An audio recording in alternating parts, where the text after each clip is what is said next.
Well, hello. Welcome back. We're on top of the witch's hut here, and I'm trying to plan out the structure which is going to be going on top of the witch's hut here. It's going to be one of four structures. There'll be one here, one there, one over there, one over there. They'll have a central point over here, which is where the operations chamber will be. I'm going to have to run redstone from the shutoff switch outside of this somehow, and I'm trying to decide where best to place the water streams and the redstone so that they do not interfere with each other and yet allow the mobs which will be spawning here to flow to the central location. In case you didn't know, these are going to be nether portals. 3 nether portals side by side, 23 blocks long. So I know I'm going to have one space here for the redstone wire to pass through, and then it's going to have a roof over the top of it so that the water streams do not wash away the redstone. And then I'm going to have 2 blocks minimum at the leading edge, space for the mobs to pass through. Actually, it'll be, if it's 23, that means I'm going to have at least a 3 block drop, so it'll probably be 5 blocks more on top of this where the actual nether portals will be. So I'm just getting a feel for how this is going to work, and I'm thinking of having the water begin over here and push all the mobs this way like such, and then drop them down and run them all that way. I'm thinking that's going to be the best way to do this. So if I'm going to do that, this section over here is going to be taller block-wise than that section. So I'll probably go ahead and run the redstone that way. Brought some with me along with a couple of repeaters so that I can do this.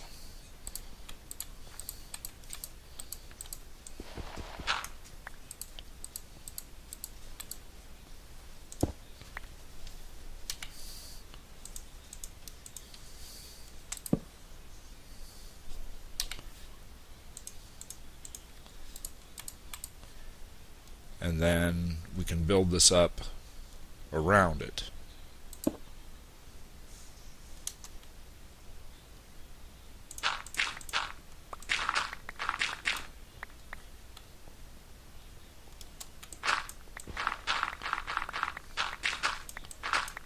And it's looking like I'm going to have to make another trip back to the village in the desert to get more sandstone to build this with.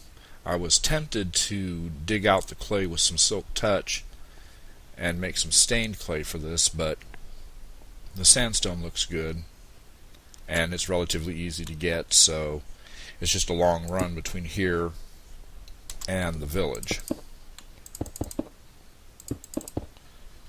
So I'm going to go ahead and get this sealed in one way or another.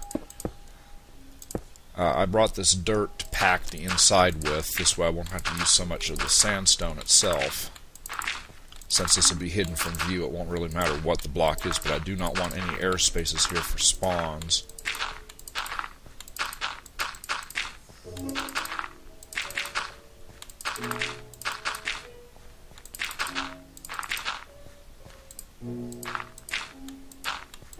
So I'm going to go ahead and fill this in, and I'll get back with you in a bit. Alright, I've completed the base for the nether portals. I went ahead and cut away these here so you can see that it's packed solid with dirt and skinned with sandstone. I'm getting ready to start placing the water. This is 32 tiles, so it's going to be 4 drops. Fourth one being to a channel going that way, which I have not yet built. But we'll start placing the water.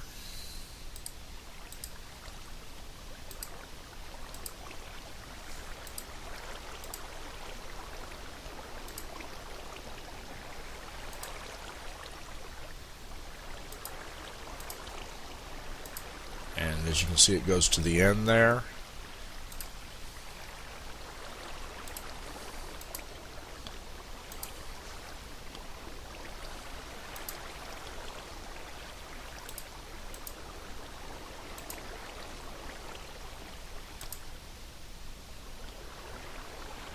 This would be a lot easier with ice, but I haven't been to a location where I can collect it yet.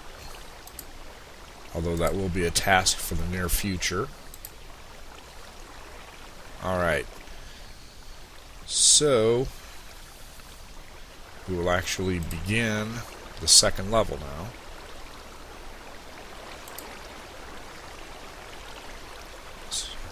I should have started down below, but oh well.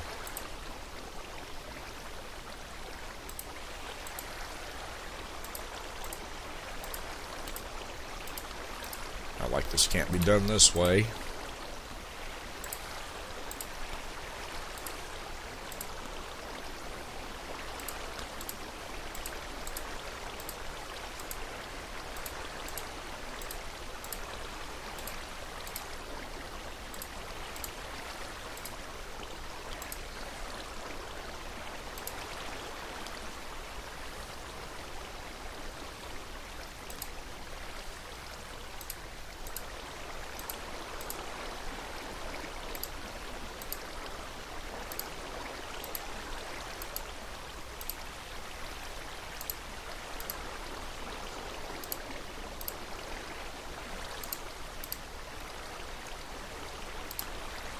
See, it's a bit of work, but it is effective.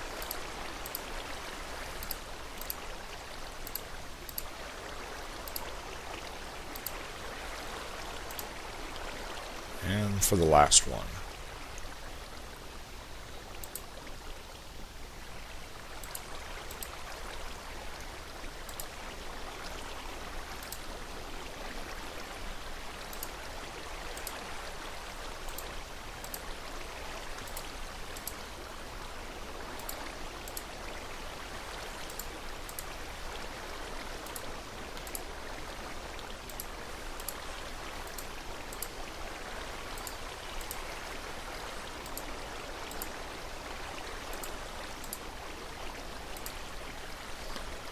Alright.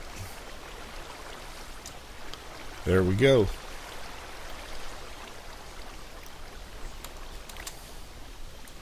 I brought some glass with me because I don't want to fill in the sides completely with sandstone. However, I do want to make a pillar in the corners of sandstone.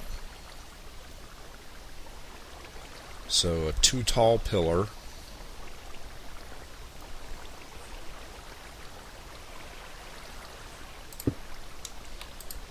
here, and then I'll follow it up with glass.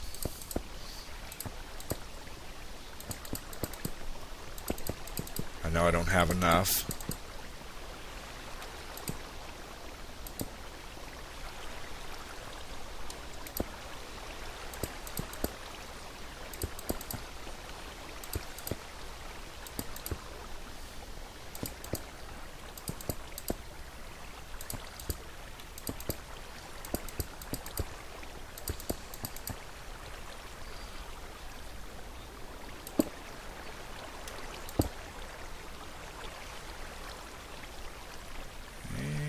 Yeah. I don't know how much taller this is supposed to be.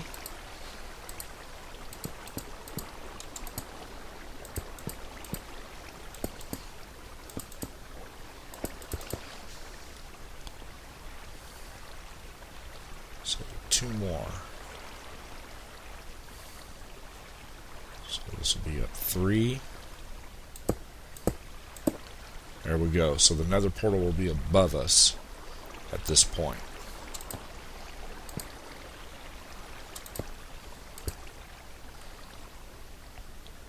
So I'll need to go get some obsidian and some more glass.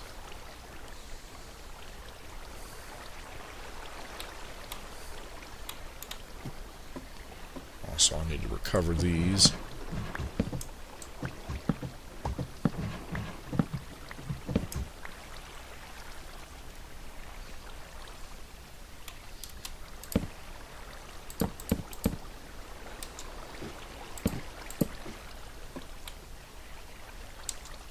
Perfect.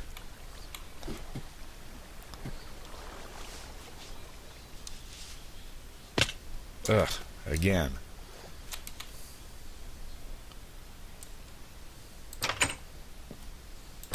Alright, I'll get to completing that structure and get that first nether portal ring up, and we'll get this started. Alright, I've got the portal built, and I've got a platform here started for the next set of portals. And if you take a look right there, I've got the water channel built leading that way now, currently just to a set of stairs. We're going to attempt to light this, make sure that it's built properly. It should be 23 across by 23 tall, which is the maximum size. And yes, so it is now active. Go ahead and kill that off. And I brought some trap doors so that the pigmen will have some place to pathfind to.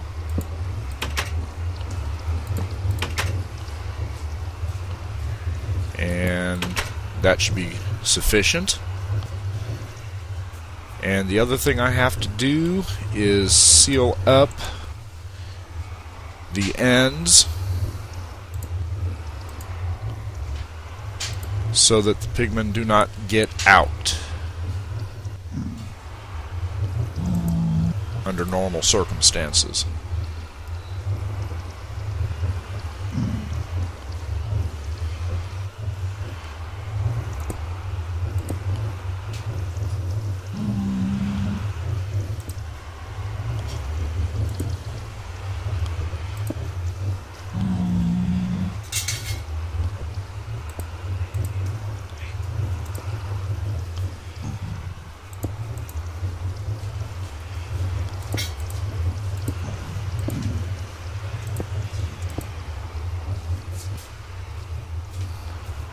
Make sure it's sealed on both sides.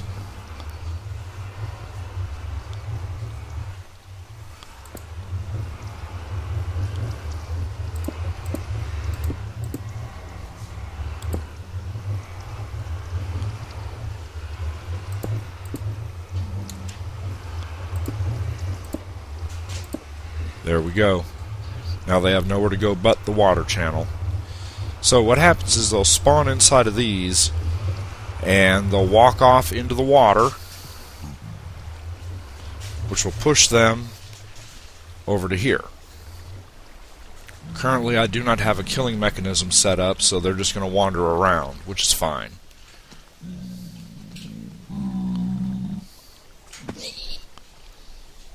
That scared me for a second.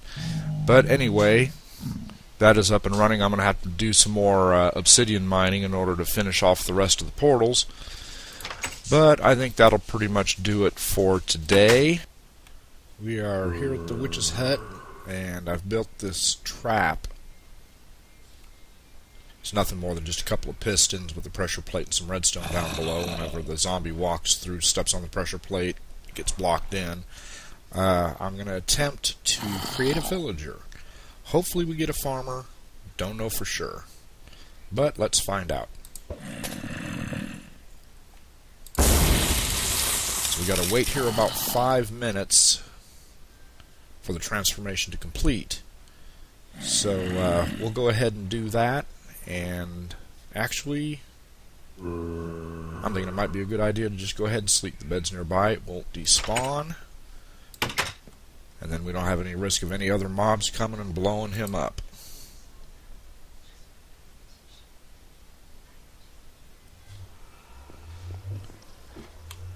Alrighty.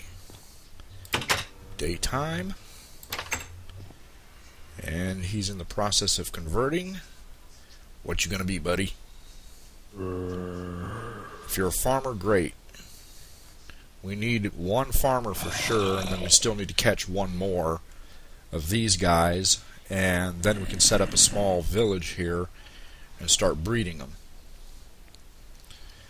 The idea here is to get enough villagers started to move some of them off to spawn, and then to move others up above here somewhere and create an iron golem farm with what's left. That will be on top of the witch's farm and the gold farm. That's part 3 of this build. This is part 1. The portals up above for the gold farm is part 2. The iron golem farm is part 3. There's going to be 5, maybe 6 parts total to this build, and it's all going to be controlled via a central location, which is going to be roughly where that kill chamber is, or down below it, or off to the side of it somewhere. So yeah, I've never done this before, so I've seen it done, and I just figured it'd be a lot easier to convert 2 of them than to try to transport some from like 500 blocks that way, or more than 1,000 blocks that way, or more than 1,000 blocks that way to this location. And yeah, I was right so far anyways. If we wind up with no farmer here and no farmer here, then we're going to have to manually breed these guys until we get a farmer. And that could take some time. I'm definitely going to have to set up a false village with just some doors with some blocks over it for them to see. Right now, this door might maybe count as a village. I don't know if there's enough air blocks in front of the door. I mean, I could install glass here and then glass up above to count this as a village, but I think I'd just rather create a separate one and not have that door be counted.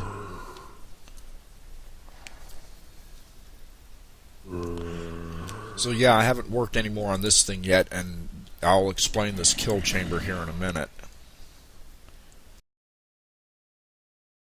And I'm going to go ahead and block this guy in so that he doesn't get attacked by baby zombies. Still in danger of being blown up if we get creepered over here, but I got him a light source there, so we don't have to worry about anything spawning. I honestly don't know if anything can spawn if there's already a mob in the location. I'm assuming not, but you never know. I just go ahead and place that torch just to be on the safe side. This structure here is just temporary. As soon as we get our villagers, I'll go ahead and tear this thing down, recover the pistons and the redstone. And yeah, you decided you wanted to be in there earlier, and I wound up pushing him down there to try to keep him out of the way.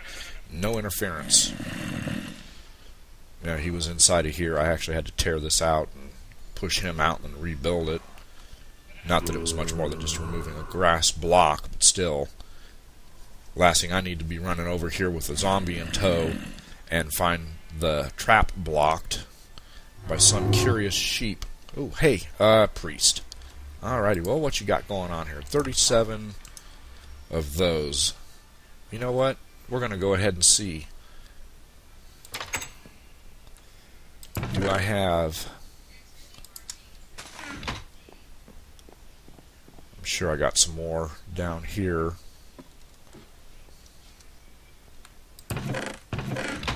Where would I have put them? Probably off in this section somewhere. No. I may not have enough zombie flesh to trade. I took a bunch of it over to the sandstone village and traded it already. So yeah, it's looking like I do not have enough built up yet to trade with, but that's fine. We can go ahead and continue building this total up, and when we've got enough, see what kind of trades he offers. When I was at the other village, the sandstone village, I traded, got some eyes of ender to make a couple of ender chests. I got 2 more in reserve, but that's all I've got thus far. I've been collecting the clay from the water out here as I'm slowly raising the level of the water, or of the ground underneath the water, to where it's only 1 deep. Reason being is so this way I can just directly half slab it, and that'll remove that last layer of water, and I won't have to actually place something else and then half slab on top. I'm just going to go ahead and keep this section 1 block lower than spawn, so this way I can tell where the edges are, and we'll just go with that. Now this is one problem I've noticed with this design. See where he's standing right there is actually the block of obsidian, and this is going to sit here and just run constantly until he decides to move one way or the other. So at some point what I may do is add another set of blocks right up there, and it's going to take away 3 spawning spots on each side, and then 4 spawning spots on each side this way if I do that. And I really don't want to do that, but I don't know if I can deal with this.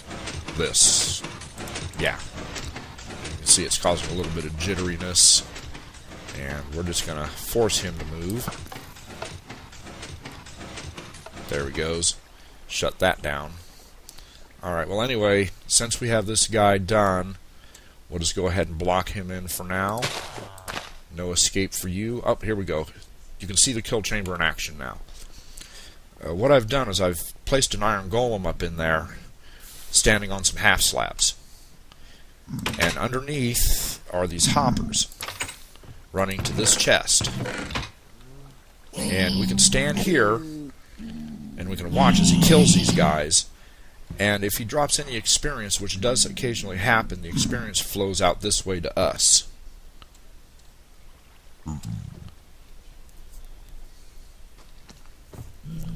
Now this will be way more effective when I add additional golems and additional nether portals to spawn more of these pigmen.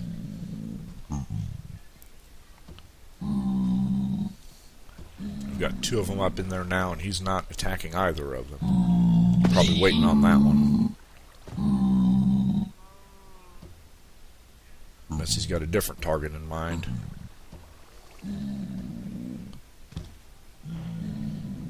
Maybe he's trying to get to the villager, I'm not sure.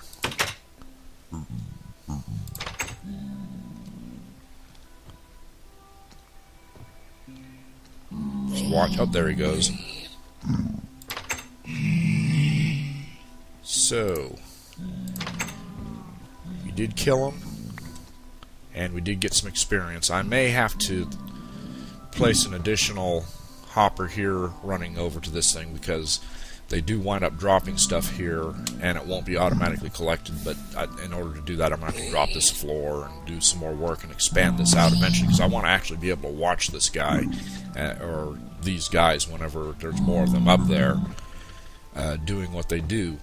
In my other world, I built one of these with the nether portals on this side and on this side, and let's just say it was very effective. So I'm wanting to see what doubling that amount by building 1 set here, 1 set here, 1 set over there, and 1 set over there, all feeding into the central chamber. The plan also, because I know this storage system here is just temporary, it's not going to do very well. What I'm going to do is I'm going to drop all the loot down a single chain to a sorting system below ground, or I may ship the stuff off to a central base when I actually decide where I'm going to build that base. This little house over here is just a temporary thing while I work in this area. So anyway, I'm going to go ahead and get back to filling in some of that stuff and try to wait for another zombie villager to spawn so I can lead him over to that trap. And it's almost time. I'll let you know if I find one. Yeah.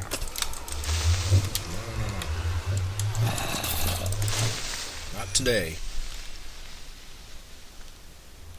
Alright. Looks like we have us one. Make sure it's safe. I wound up having to block this off because the zombie kept wanting to return to this spot. So after I blocked that off, he path found over to here and went right into the trap. So that's good.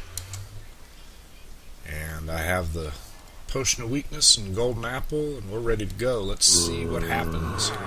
First things first. Potion. And golden apple. Yes. Alright, let's see what happens. Got about 5 minutes to wait.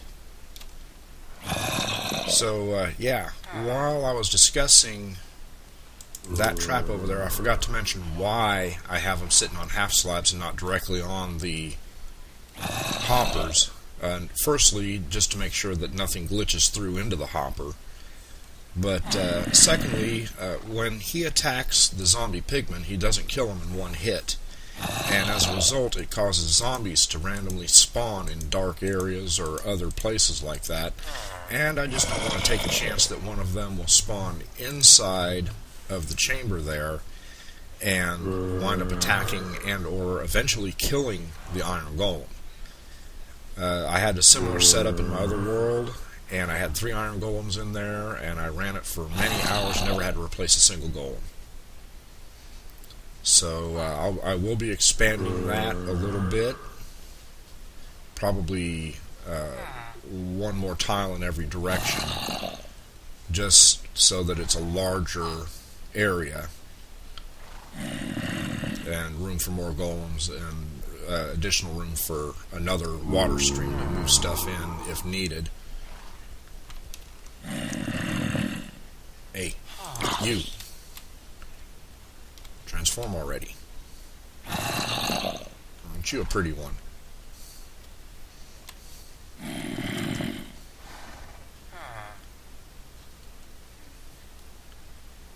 So yeah, while we wait, one of the additional systems I'll be building is a regular mob spawner. I'll probably build 2 separate ones, one on this side and one on the other side of the killing chamber over there. 2 different designs, both of them toggleable on and off, so that we can test efficiencies, and if we decide we want additional spawn spaces or whatever, we can actually activate both of them. And since the witches take up spawn slots out of the 79 or 80 of them that are allowed within your range, with this able to be shut off, I could shut either that one or this one off, or shut all 3 of them off, or leave all 3 running and just get a small average of everything. Yeah, that's the plan so far. Combine that with the iron golem farm that will be added here, and with me slabbing over spawn and testing the theory as to whether if we kill all animals within the range here and there's no animals in spawn, that would mean I'd have to kill off all the chickens down below also. But if I build a passive mob spawning system up above, see if we can get like cows, chickens, pigs, etc., or sheep, whatever will spawn in this biome, to spawn up there and drop down for automatic kill as well. But that's more of a if it works. If it doesn't work, then we'll just turn it into another regular mob farm system or whatever. But it's going to be up higher than everything else, so it may not even work unless we are up there as well. And you are taking a long time. Please be a farmer. Yes, you want to be a farmer, don't you?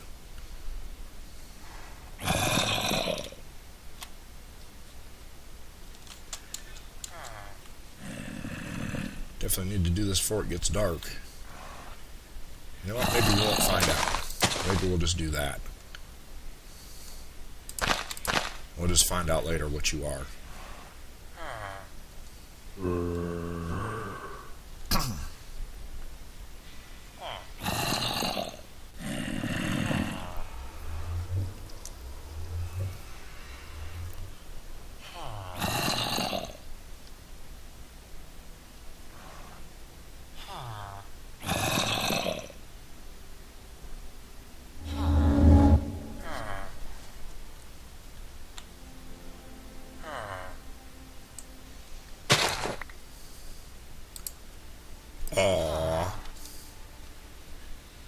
never supposed to be a farmer. Oh well. Armor it is. So, we'll have to manually feed these guys to work this village up. But, goal accomplished. We now have 2 viable villagers nearby. Let's see if this guy is doing anything. Chicken jockey.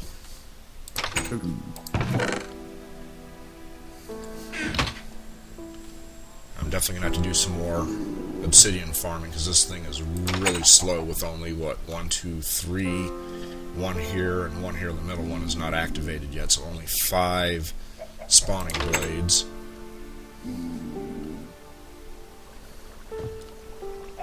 Yeah, something I noticed is that the chickens from these chicken jockeys, when the pigman is killed off, the chicken jockey, or the chicken rather, stays where you're at, does not lay eggs, and if you go away and come back, the chickens are gone. The zombie hasn't killed them. There's no raw chicken or feathers or anything in the system. So that's apparently how they fixed that issue with the chickens staying up underground whenever the zombies that spawned on them despawned and left the chickens, and the chickens laid the eggs, and then the zombies picked up the eggs, and then you wound up with like 5,000 zombies down below lagging your game. So that's how they did it. They just made these chickens not... made these chickens not lay eggs, and they despawn so that they don't continue to lay eggs. So that was actually a pretty nice decision that they made. If I remember properly, I even tried to breed them with seeds, because I had like 3 of them in the chamber at one point, and you couldn't even breed them with seeds. Oh, hello. Where are you going?